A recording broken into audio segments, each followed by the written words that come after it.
우리들은 지난 12주 동안 교회의 DNA라고 하는 주제로 에베소서에 있는 말씀을 가지고 함께 나누었습니다. 이 에베소서는 바울 신학의 핵심을 보여주는 책으로 예수님이 주인 되시는 교회의 설계도를 그리고 있습니다. 다시 말하면 하나님이 기뻐하시는 교회 공동체의 모습이 바로 에베소서에 있다는 것입니다.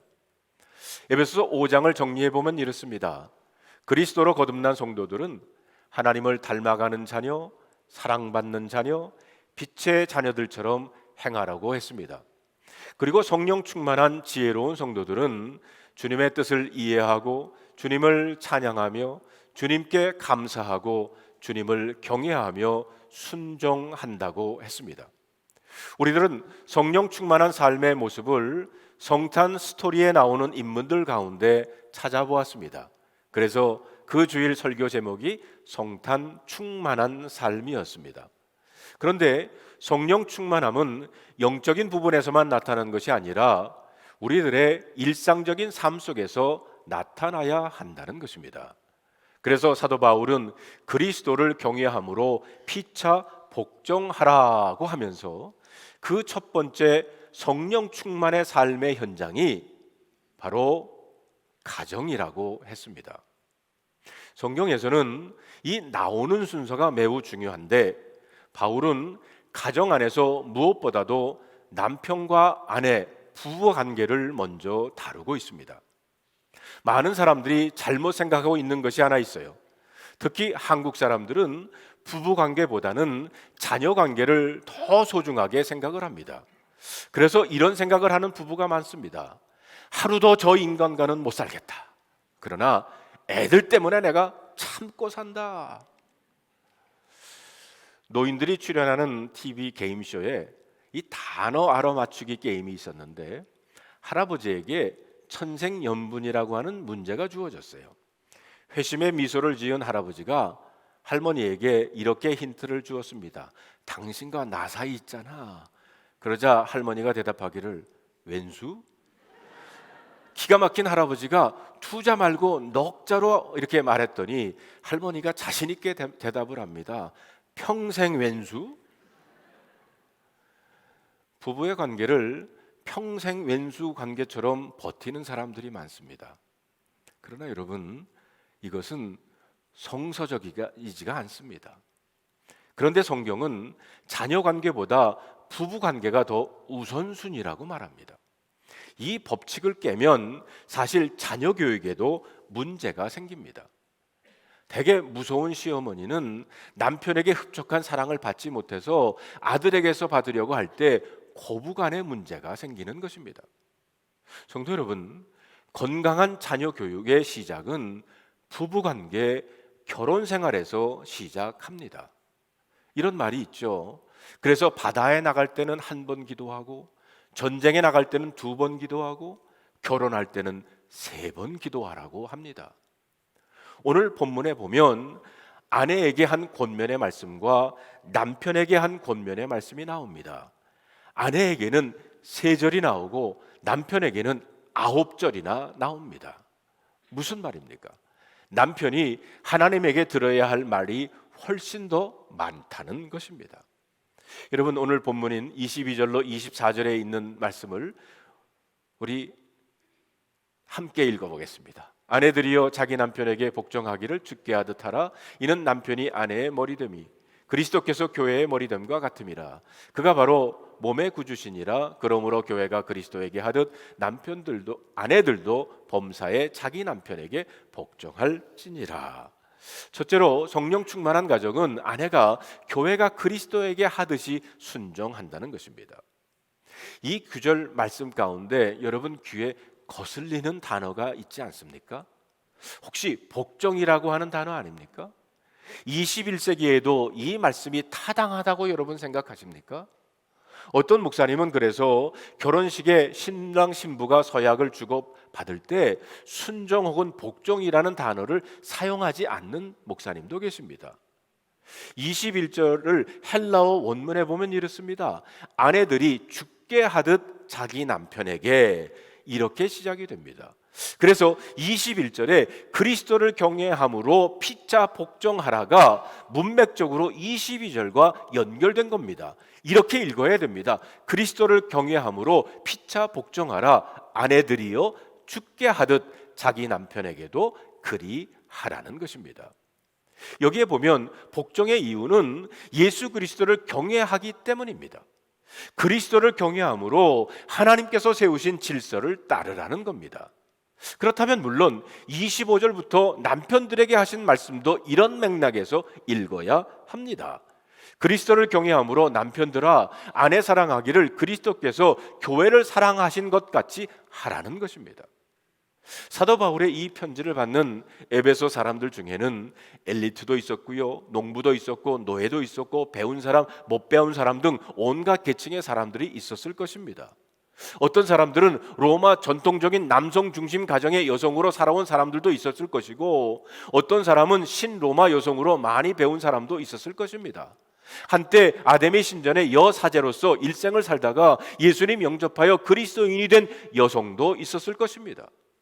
지금 바울이 남편과 아내에게 해주고 있는 말은 그때나 혹은 지금의 사회적 그리고 문화적 유형으로 보면 심히 도전이 되는 것입니다.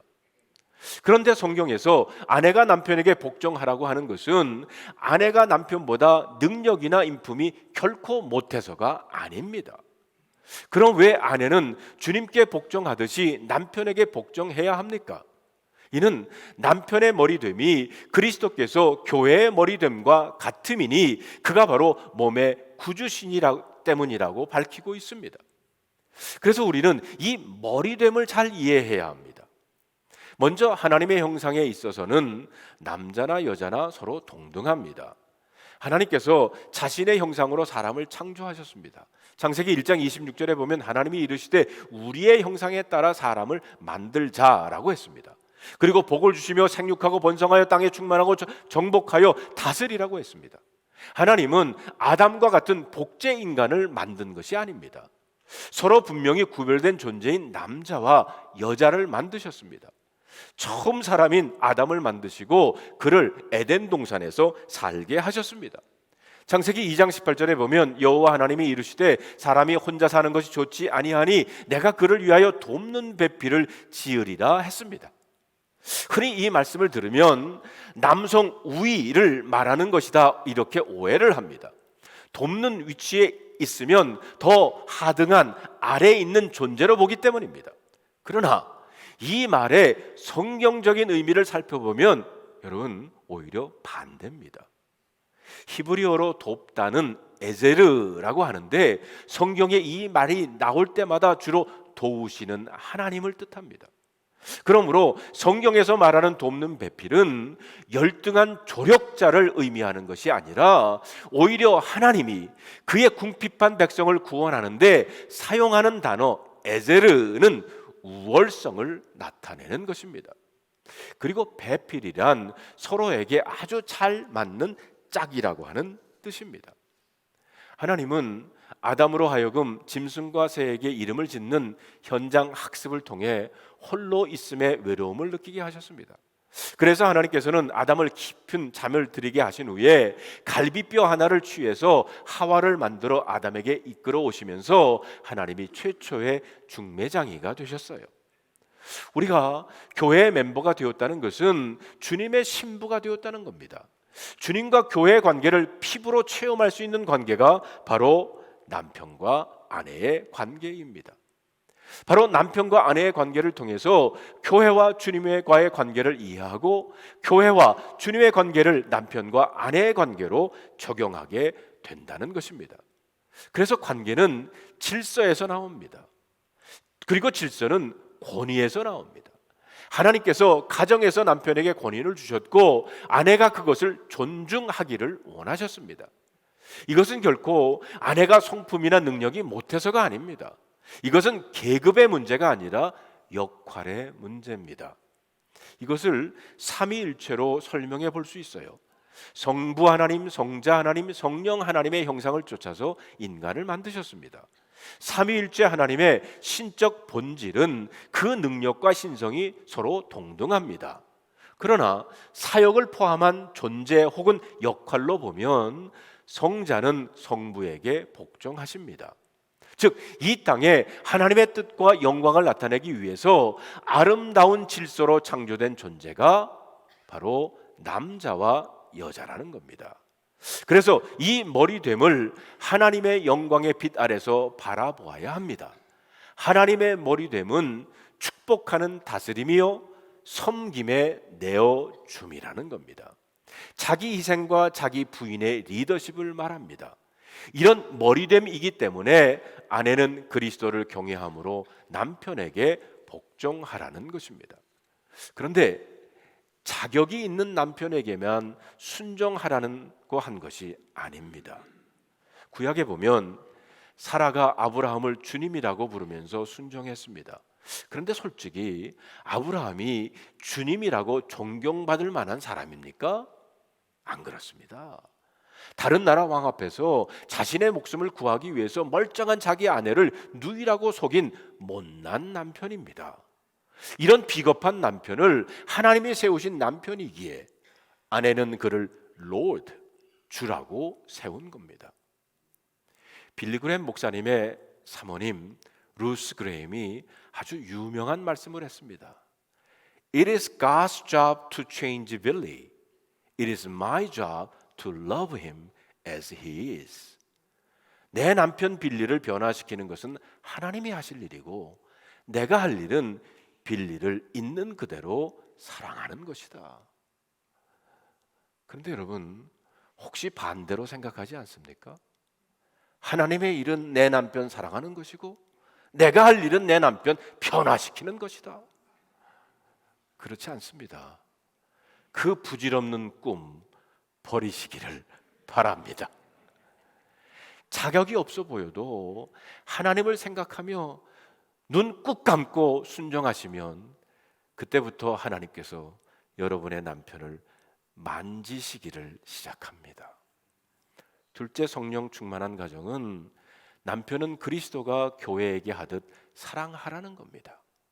자, 25절로 27절까지 있는 이 말씀을 우리 남자만 읽겠습니다. 여자는 가만히 계시고 남자들만 우리 함께 읽습니다. 남편들아 아내 사랑하기를 그리스도께서 교회를 사랑하시고 그 교회를 위하여 자신을 주심같이 하라. 이는 곧 물로 씻어 말씀으로 깨끗하게 하사 거룩하게 하시고 자기 앞에 영광스러운 교회로 세우사 티나 주름 잡힌 것이나 이런 것들이 없이 거룩하고 흠이 없게 하려 하심이니라. 하나님은 남자들에게 하실 말씀이 훨씬 많은 것 같습니다. 남자에게 가정의 권위를 주셨지만 그 권위는 목에 힘주고 휘두르라고 주신 것이 아닙니다.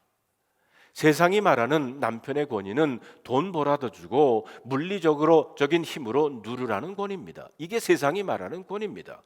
그런데 돈 벌어다 주는 권위는 직장에서 쫓겨나면 끝납니다. 은퇴하면 끝납니다. 힘으로 누르는 권위는 아내가 이중격투기 배우거나 나이가 들면 자연히 끝납니다. 이런 권위로는 가정을 지킬 수가 없습니다. 가정 파괴의 원인 제공을 보면 대부분 남자들이 제공을 해요. 그것은 권위를 잘못 사용하기 때문입니다. 이 권위는 지배하라고 주신 것이 아니라 책임감을 가지라고 주신 겁니다. 남편이 가질 권위의 책임감이 뭡니까? 그것은 사랑입니다. 아내를 사랑하되 어떻게 사랑하라고 하셨습니까?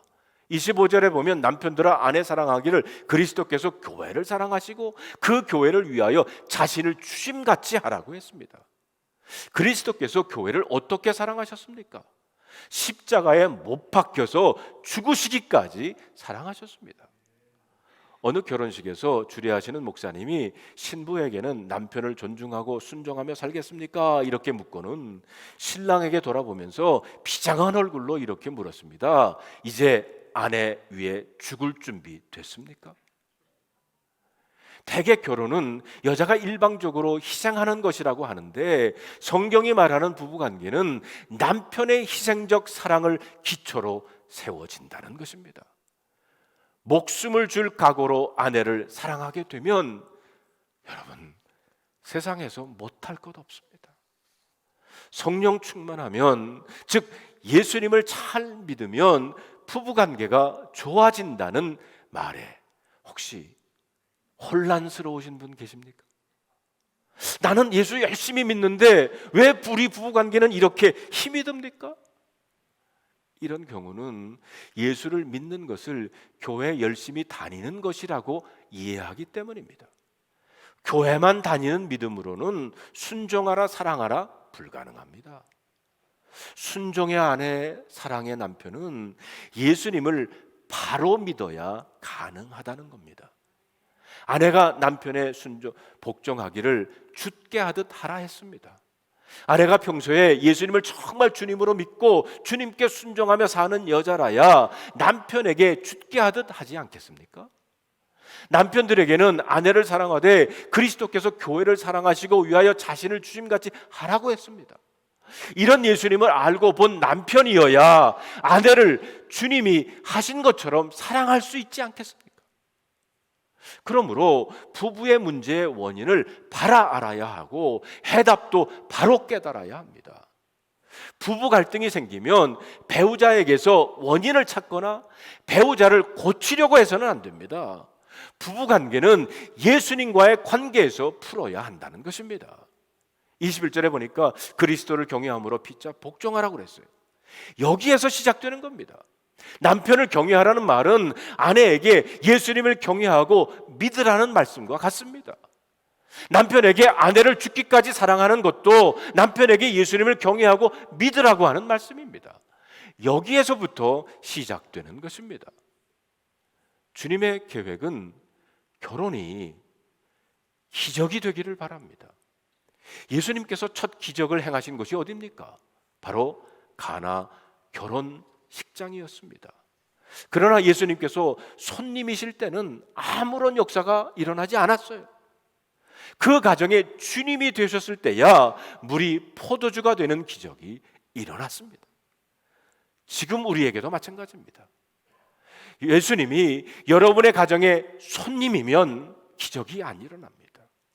예수님이 여러분의 가정의 주인이 되실 때 하나님의 놀라운 기적이 일어날 줄로 믿습니다. 여러분의 가정에 예수님이 주인 되시는 이 한 해가 되기를 주님의 이름으로 축원합니다. 자, 그러면 무슨 기적이 일어납니까? 부부가 진정으로 한 몸이 되는 기적이 일어난다고 그랬어요. 28절에 보니까 이와 같이 남편들도 자기 아내 사랑하기를 자기 자신과 같이 할지니 자기 아내를 사랑하는 자는 자기를 사랑하는 것이라. 셋째로 성령 충만함은 부부의 하나됨에서 시작된다는 거예요. 남편은 아내를 자기 자신처럼 사랑해야 한다는 겁니다. 하나님께서 아담의 갈비뼈로 하와를 만드시고 아담에게로 데려오자 아담은 뭐라고 그랬습니까? 이는 내 뼈 중에 뼈요 살 중에 살이라고 고백을 했어요. 이 말은 아담의 눈에 하와가 자신과 한 몸처럼 보였다는 겁니다. 그 당시는 아담이 하나님과 온전히 동행하던 때였음을 여러분 기억하시기를 바랍니다. 다시 말하면 성령 충만한 때였다는 겁니다. 그런데 아담과 하와가 선악과 따먹고는 완전히 달라졌어요. 하나님과의 관계가 깨지자 아담이 뭐라 그럽니까? 하나님이 주셔서 나와 함께 있게 하신 저 여자가 그 나무 열매를 내게 줬기 때문에 내가 먹었다고 그랬어요. 어떻게 이렇게 달라질 수 있습니까? 죄 때문에 하나님과의 관계가 끊어졌기 때문입니다. 부부가 한 몸인지 아닌지는 내 허물이냐 내 허물이냐 하는 따지는 생각이 사라졌는지 보면 됩니다. 부부 사이에 자존심 싸움이 없어졌는지 보면 됩니다. 이익이다 손해다 그런 생각이 없어졌는지 보면 됩니다. 성도 여러분, 여러분 부부는 어떻습니까? 여러분의 남편이나 아내가 여러분 자신과 한 몸처럼 여겨진다면 성령 충만하신 겁니다. 아니라면 예수님과의 관계가 문제가 생긴 겁니다. 자, 그러면 어떻게 부부가 한 몸이 되어 사는 기적이 일어날 수 있습니까?